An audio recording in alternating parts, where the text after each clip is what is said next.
Ce rapport se fonde sur le suivi de plus de 4000 espèces sauvages de vertébrés et ses conclusions sont alarmantes.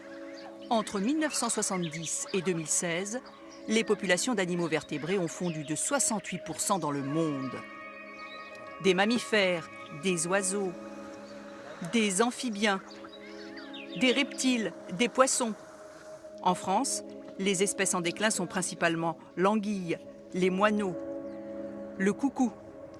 La principale raison de cet effondrement, la destruction de l'habitat de la faune sauvage.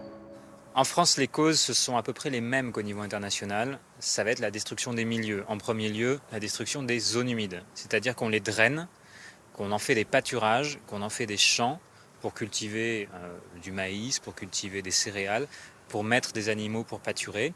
C'est aussi lié beaucoup à l'extension des zones urbaines, des zones commerciales. À cela, il faut ajouter la déforestation et l'usage intensif des pesticides. Et les océans ne sont pas épargnés.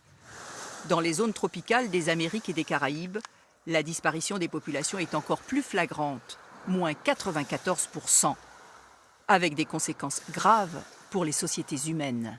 Le grand public a de plus en plus conscience, et les décideurs également, que la biodiversité, c'est notre alimentation, c'est l'eau que nous buvons, c'est l'air que nous respirons, c'est la régulation du fonctionnement général de la planète. Donc, on comprend bien que ce n'est pas qu'un enjeu environnemental, c'est aussi un enjeu de société, un enjeu social, économique, mais également éthique et moral.